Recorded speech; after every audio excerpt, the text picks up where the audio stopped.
When it comes to Chelsea, a week ago they were being thrown into the discussion of being potential title contenders.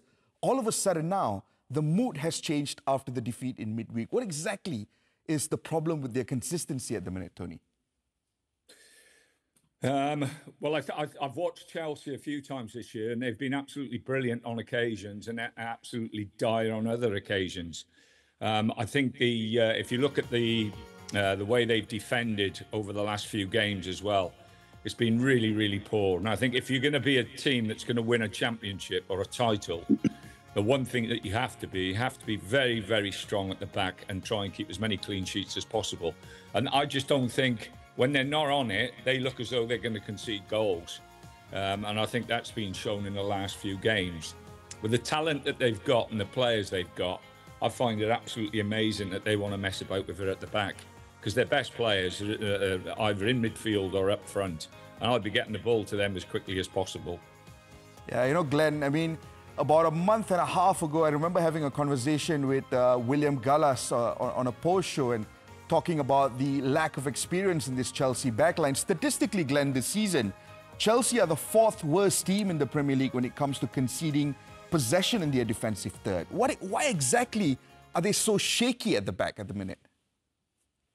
Yeah, I think you put it down to a bit of lack of confidence, but then at times the guys need to realise what sort of position they're in, and the pass appreciation at the moment it's almost like they just can't wait to get rid of the ball as opposed to worrying about their teammate receiving the ball in the wrong areas. So as we just watched on those clips there, they're just schoolboy errors. You just got to know when to play and know when to get the ball out of the danger zone. So like Tony said, you can't win championships making these silly mistakes. Obviously, experience comes with time. They've got a lot of young guys, but whether you're young or not, that's the wrong thing to do or the right thing to do. Otherwise, you shouldn't be playing in the Premier League.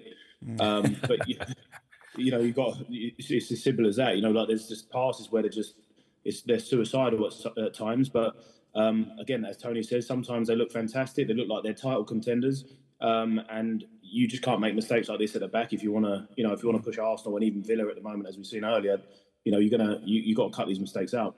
Yeah, Tony. I mean, when you associate Chelsea and defenders over the last 10, 15 years or so, you think of names like John Terry, even in more recent times, Thiago Silva, for example. Right now, that defensive unit, there's a lot of young boys in there. But when you look at it, who do you reckon is sort of like the leader at the back at the minute? Well, like Glenn was saying, they have got young players at the back, and I think the changes that they make in nearly almost every week, they're changing the team. There's no settle. The biggest thing for a successful team is your goalkeeper, your two centre halves, and your two central midfield players. I think if you can get that sorted out, and your backbone of your team is strong and resilient, they have got the ability around the sides and up front to create opportunities and beat most teams. I think score goals on a regular basis. The thing that worries me is the fact that, as Glenn said, I know they're young lads, but the risks they're taking, they're not worth taking, especially when you've got such good players further forward.